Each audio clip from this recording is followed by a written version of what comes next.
오늘 함께 나누려고 하는 제목은 진리가 너희를 자유케 하리라, 이 말씀입니다. 이 말씀은 하나님이 성령님을 통해서 우리 속에 마음의 할례를 베풀어 주심으로 믿음으로 말미암아 구원을 얻은 자에게 주어지는 하나님의 특별한 그 특혜 중에 하나인 자유함입니다.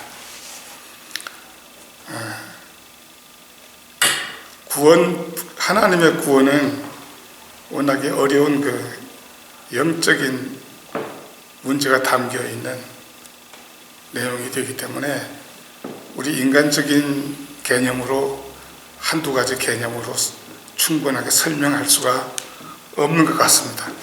그래서 실제 성경에서 그 내용을 찾아보면은 한 4가지 정도 있는데요. 그래서 죄사함이 그 하나고, 두 번째는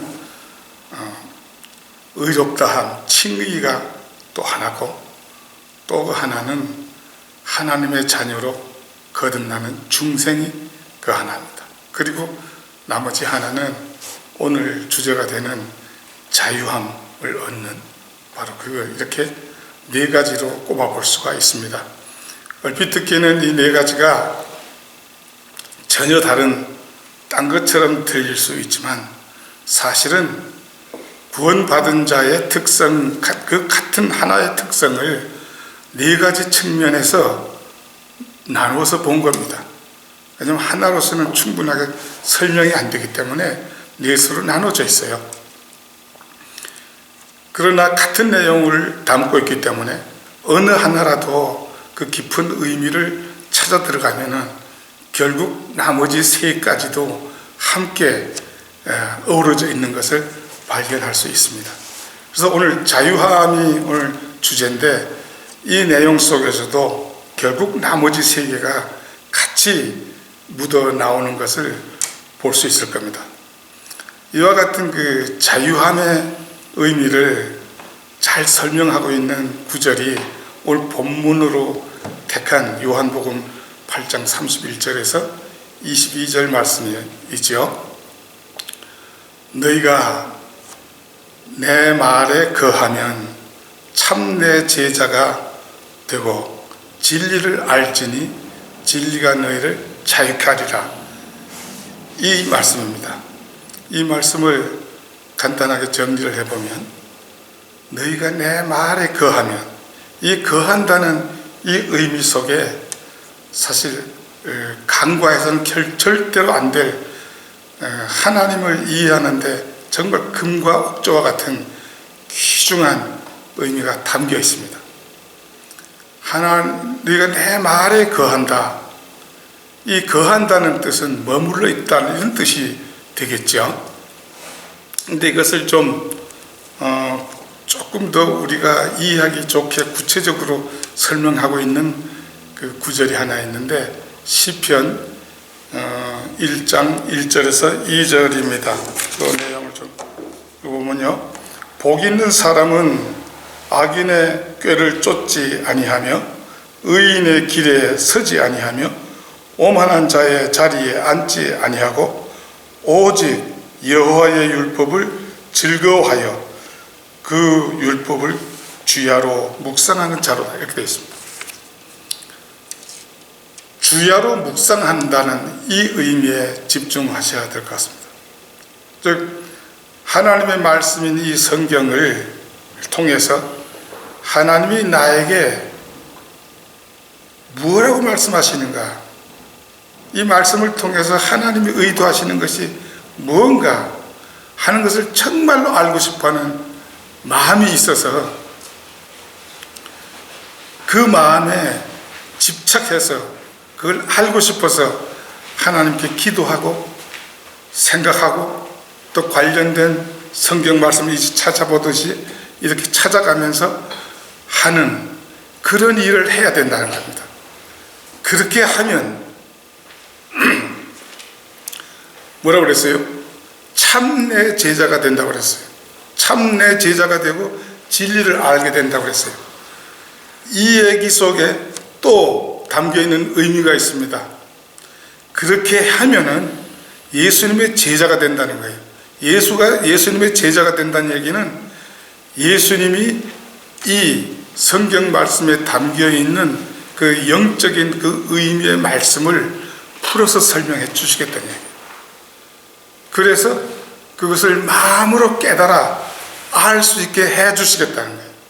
또 예수님으로부터 그렇게 깨달아 아는 그런 가르침을 받았으면 그것을 행하는 데까지 나가는 것이 제자가 할 일이지 않습니까? 그러니까 바로 이런 일이 일어나야 된다는 것이죠. 자칫하면은 우리는 성경을 10독했느니 100독했느니 나는 이런 성경 공부를 했느니 저런 성경 공부를 했느니 해서 딱 규격화된 그 프로그램 속에서 1장 끝났어 2장 끝났어 이런 속에서는 하나님이 과연 직접 가르쳐 주실까요? 그렇게 공부하는 것은 지식적으로 머리만 남아서 객관적인 지식으로 알 뿐이라. 그런데 하나님이 성령을 통해서 가르쳐 주시는 예수님이 선생님이 되셔서 가르쳐 주시는 것은 마음으로 깨달아져서 마음으로 믿어서 그것이 무언가 내 속에 변화를 일으키는 이런 데까지 나아가서 행위까지 옮길 수 있는 자리까지 나가게 하는 바로 이것이 하나님의 말씀을 아는 게 된다 이거죠. 그것이 제자가 되는 것이고 그렇게 되면 어떻게 된다고요?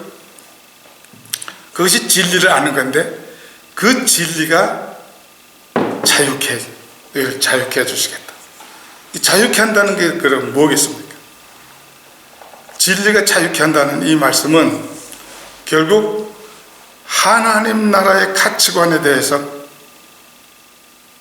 제대로 알아가고 그 가치관이 정말로 이 세상의 가치관보다는 훨씬 더 좋고 높고 내가 갖고 싶고 하는 이러한 생각이 들어서 그 전에 이 세상의 가치관이 뭡니까? 육신의 정욕과 안목의 정욕과 이생의 자랑으로 그 기반으로 하고 있는 이 가치관 틀 속에서 그걸 얻으려고 수고하고 애쓰고 또 고뇌하고 스트레스도 받고 하던 그런 과거의 그런 가치관 속에 얽매여 있던 여기서 벗어나는 거다. 이걸 이제 벗어나서 이제 하나님이 원하시는 그런 삶으로 살고자 그 방향을 틀어서 행위에 옮기는 그런 일을 하게 된다는 겁니다. 이게 1차적으로 이 성경에서 말씀하시는 자유함이라고 생각을 합니다. 제가 이렇게 말씀드리는 것은 제가 사실은 아시다시피 로마서 공부나 그 복음의 이걸 하다 보니까 시편에서 얘기한 말씀이나 오늘 이 주님이 하신 말씀 이것을 제가 한 거예요, 사실은. 왜냐하면 이게 도대체 어떻게 연결되는가, 무슨 뜻인가, 그러니까 또 생각하고 기도도 하게 되고 또 찾아보고 이런 과정에서 가르쳐 주시는 게 있더라. 그걸 통해서 뭔가가 얻어지고 하니까 이것이 전체적인 윤곽을 잡게 된 것이거든요. 그러다 보니까 나도 모르게 어느 순간에 내 속에 있던 그런 스트레스나 이런 것이 없어지는 것을 보았어요. 그래서 오늘 이 본문을 잡았는데 사실 이보다 더 대단한 또 이 자유함의 의미가 또 뒤에 있습니다. 근데 이 말씀을 예수님이 그를 따르는 유대인들에게 하신 말씀이에요. 근데 유대인들이 도무지 이 의미를 알아듣지 못했어요. 그래서 뭐라고 반문하냐면은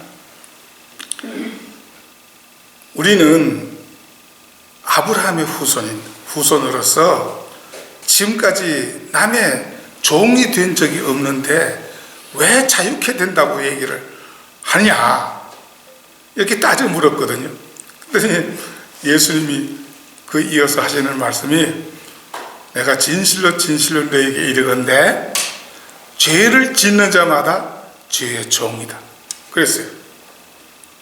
여기서 죄를 짓는 자마다 여기에 이건 조금 중요한 문제이기 때문에 다시 한번 확인하는 의미에서 말씀드리겠습니다. 죄는 한 번만이라도 지으면은 죄의 종이 되는 겁니다. 그럼 당장 마음에 의한 생각이 들 수 있죠. 우리가 구원받은 후에도 죄를 졌는데, 여기는 로마서 5장과 6장과 7장을 공부해 보면은 그 의미를 알게 되겠습니다만은 간단하게 정리를 하고 넘어가겠습니다. 이것은 우리가 마음의 할례를 받아서 하나님의 자녀로 거듭난 이 속사람에 의한 죄를 안 짓는다는 겁니다. 이것으로다가는 절대로 다시는 죄를 짓는 것이 아니라는 겁니다. 바로 이걸 염두에 두시고 한번 공부해 보시기 바랍니다. 한 번 죄를 지면 죄의 종입니다. 근데 죄의 종은 아버지 집에 영원히는 거할 수 없다. 영원히 거할 수 없다. 이 얘기를 하셨는데 그 의미가 뉘앙스가 좀 그래요. 그럼 지금은 거할 수 있다는 얘기 아니에요, 그렇죠? 지금 거할 수 있다 이건데 뒤에 가서 설명을 해드려야겠다. 죄에 하나님 아버지 집에 거할 수가 없다. 그런데 자녀인 내가, 아들인 내가 자유케 하면은 자유케 된다. 이렇게 말씀하셨어요. 이 조금 핀트가 좀 안 맞아요. 자유 얘기를 했다가 하나님 나라에, 하나님 집에, 아버지 집에 영원히 거할 수 있다, 거할 수 없다, 또 자유케 된다 이랬어요. 그럼 이 두 개를 동일시 해놓은 겁니다. 그죠? 동일시 해놓은 거예요. 이 의미를 해결하기 위해서는 갈라디아서 4장 23절에서 26절 말씀에 그 내용이 나와 있습니다. 그 내용이 무슨 내용이냐면은 아브라함 가정 얘기를 하고 있어요. 아브라함 가정 얘기인데 그 얘기를 지금 말씀 좀 드려야겠어요. 이 이해를 돕기 위해서. 아브라함과 아브라함의 후손, 아브라함의 가정을 통해서 하나님은 우리의 구원과 관련해서 언약부터 시작해서 그 구원의 의미와 삶의 방법이라든가 이런 걸 많은 것을 그 아브라함과 후손 아브라함의 그 가족들을 통해서 보여주셨습니다. 오늘 예수님이 말씀하신 이 배경도 결국 이 창세기에 나와 있는 아브라함 집안의 얘기거든요. 이것을 갈라디아서에서 이것을 해설을 좀 해놓은 거예요. 그래서 갈라디아서 중심으로 제가 말씀을 좀 간단하게 말씀드리겠어요. 아브라함의 가족에는 아브라함을 필두로 해서 두 아내가 있었지요. 하나는 본처인 사라입니다. 사라는 그 집안의 안주인이면서 자기의 몸종 하가를 데리고 있었어요. 그래서 이 여자는 자유자를 상징하는, 사라는 자유자를 상징하는 여자입니다. 그리고 이 종 하갈은 죄의 종을 상징하는 여자예요. 그래서 이 여자 둘로부터 난 아들이 있는데 먼저 난 것은 누구죠? 하갈이 낳은 아들이거든요. 이 하갈을 통해서 난 아들은 그 육정을 통해서 하나님의 자연스러운 혈통으로 통해 낳은 아들이 이스마엘인데, 그 이스마엘은 죄의 종 상태에 있는 구원받지 못한 사람들을 대표하는 대표자입니다. 대표 자격이에요. 그리고 이 자유자인 사라를 통해서 난 이삭은 물론 혈통을 통해서 나긴 났지만 이 가운데 하나님의 약속이 함께함으로 하나님의 자녀로 태어난 겁니다. 하나님의 자녀로 태어난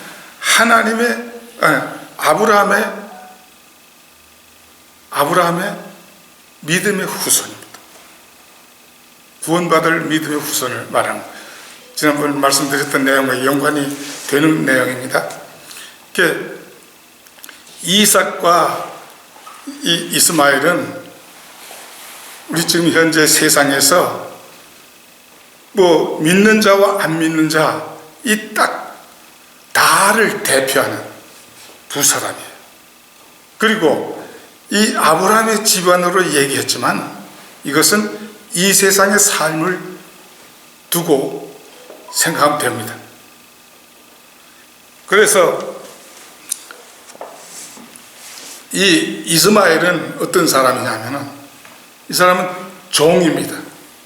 그 집의 종이에요. 그리고 또 이 세대에 있어서 죄의 종으로 되어 있죠. 여기 종의 신분은 뭐냐면은 그 나라를 다스리고 있는, 이스라엘 나라를 다스리고 있는 그 왕은 누굽니까? 하나님이셨잖아요. 하나님이 왕이고 그 신하들은 어떻게 보면 종이에요. 그죠? 이런 관계를 볼 수 있어요. 그리고 이삭은 그 임금인 하나님의 아들이에요. 아들로 지금 묘사되고 있는 거예요. 그렇게 되는 거예요. 왜냐하면 구원받았으니까 하나님의 아들이거든요. 그러면 이스라엘 통치하고 있는 하나님의 아들인 거예요. 그 아들은 자유한 거예요. 이 아들이 자유하다는 그 의미가 뭐냐 이게.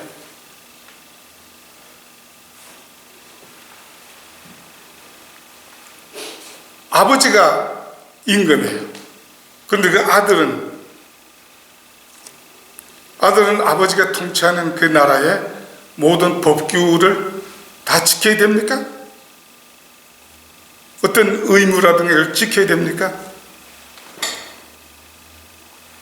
안 지켜도 됩니다. 이걸 엿볼 수 있는 그 구절이 있어요.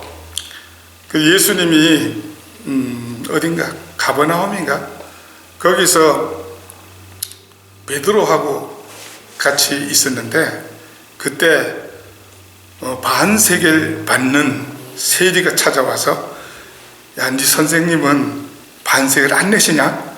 이렇게 물었더니 그 예수님이 그걸 듣고서는 네, 낸다 이러고서는 그 집에 돌아가셔서 그 베드로한테 물었어요. 야, 어떤 세상에 임금이 있는데 그 임금이 세금을 거둔 거야. 그런데 그 세금을 누구한테 걷겠냐? 자기 아들한테 걷겠냐? 자기 백성들한테 걷느냐? 백성들한테 걷지요. 그래, 맞아. 내가 아들이니까 이거 안 내도 돼.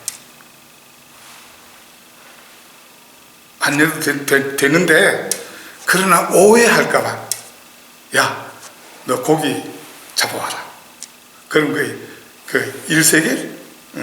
일세겔이 나올 텐데, 그걸 나오거든. 나하고 너 둘 분으로 내라.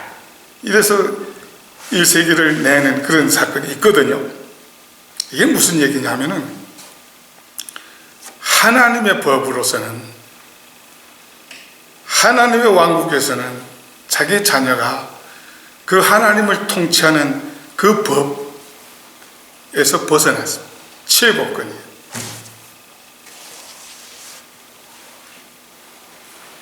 이게 중요한 사실 같아요. 이것을 거기서 그걸 얘기하고 있는 거예요. 이삭은 그때 당시의 법인 율법으로부터 자유한 거예요. 하나님의 아들인가? 자유해. 그러면 그냥 자유만 주면은 불공평하죠, 그죠? 임금의 아들이라 그래가지고 그냥 자유롭게 주면은 자유롭게 될 자격도 없는데 조국의 아들처럼 그러면 안 된단 말이에요. 그러면 안 되니까 하나님은 그걸 다 방책을 세워놓으셨어요. 그러면 율법을 따른 대신에 뭘 주셨죠? 생각해 보세요. 성령을 주셨어요. 이제는 구원받은 자는 자유자예요. 율법으로부터 자유해요. 어떤 율법으로부터도 자유해요. 근데 조건이 뭐냐면은 하나님이 주신 성령의 인도함을 따라 사는 겁니다. 그 하나님의 주신 그 성령의 인도함을 따라 사는 이것이 그럼 강제냐? 그건 아니에요. 인도함을 따라 내가 자발적으로 그 따라서, 그래서 사도 바울이 그랬잖아요. 하나님이 부르신 그 부르심에 그걸 쫓아서 내가 쫓아간다고 그랬거든요. 내가 원해서 그래서 그걸 잡으려고 주시는 그것을 내가 찾아서 내 것으로 만들기 위해서 쫓아간다고 그랬거든요. 내가 원해서 가는 거예요. 원해서 가는 것은 강제가 아니에요. 종이 아니에요. 내 자유의지에서 나온 것이에요. 이런 의미에서 가장 특징적인 것, 율법으로부터 자유하던 것, 이것이에요. 그리고 또 하나 다른 게 있어요. 또 하나 다른 게 뭐냐면 종은 상속자가 될 수 없어요. 그 나라에 영원히 살 수가 없어요. 주인이 나가라면 나가야 되는 거예요. 그래서 그 이삭과 이스마엘 보면 이스마엘이 나이 한 16살 정도 됐을 때 쫓겨났을 거예요. 왜냐하면 그 본부인인 사라가 내 아들과 종의 아들이 함께 상속자가 될 수 없다. 내쫓아버려라. 그렇게 요구했을 때 아브라함이 미적미적거리고 있었지만 하나님이 말 들어. 내가 보내라고 쫓아 보냈거든요. 그렇게 쫓아가고서 그 다음에 결국 이삭은 그 집의 친아들로서 자유자라서 아브라함의 뒤를 이어서 모든 상속을 차지했지 않습니까? 근데 이 상속은 결국 천국의 상속자를 의미하는 거예요.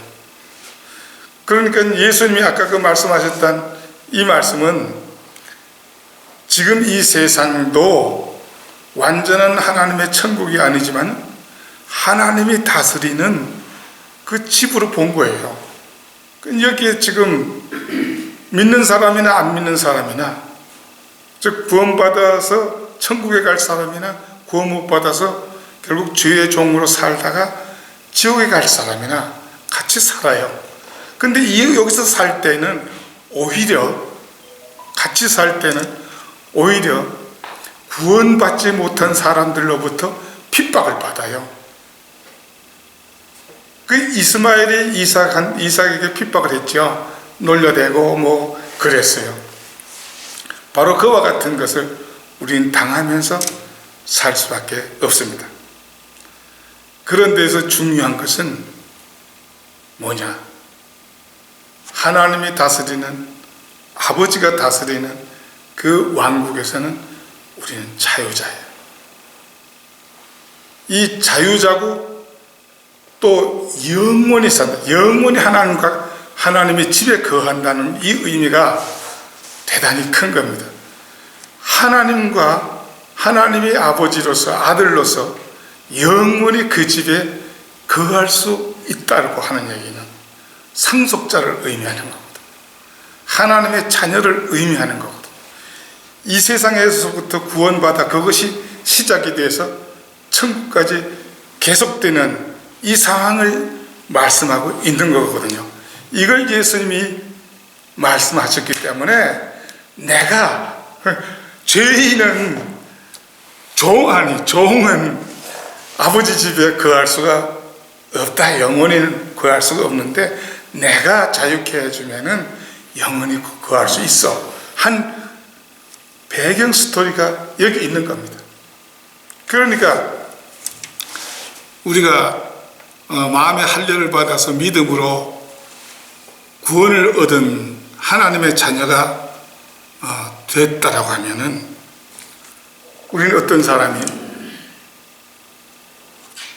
결국은 하나님 나라에서 완전한 성숙한 하나님의 자녀가 되는 겁니다. 그리고 상속자가 된다는 이야기는 진짜로 자유한 거예요. 진짜로 자유하다는 의미는 무슨 얘기냐면은 그 상황이 되면은 내가 어떤 생각을 하든 어떤 결정을 하든 어떤 행동을 하든 절대로 하나님의 생각과 틀리지 않아요. 하나 1mm도 틀릴 수 없는 그런 완전 무결한 그런 완벽한 절대적인 의로운 자가 되는 겁니다. 바로 그것이 하나님이 우리에게 칭의를 주신 그 칭의가 내 자신의 것으로 화되는 바로 그걸 의미하는 것이거든요. 그런 상태에 있는 사람은 그 천국에서 내 마음대로 살 수 있는 거예요. 평안과 기쁨과 모든 것을 할 수 있는 그런 상태에서 사는 자거든요. 하나님은 이걸 아시고 또 우리가 그 구원받은 지금 현재는 어린아이 같이 아무 능력이 없지만 결국은 그렇게 될 사람이거든요. 하나님은 아시는 거야. 그러니까 그렇게 될 사람으로 만드는 이 과정이 성화의 과정이거든요. 그럼 이 과정 속에서 우리를 어떻게 훈련시키겠어요? 자유자로서 훈련시켜야죠. 너 잘못하면 혼쭐날 거야 하고 매들고 이렇게 가르쳐가지고 그 높은 경지까지 올라갈 수 있겠습니까? 하나님은 아주 화끈하게 이 문제를 풀어주신 거예요. 조금 전에 아브라함의 집에 그 예를 든 것처럼 그게 뭐예요? 율법으로부터 자유예요. 죄로부터 자유예요.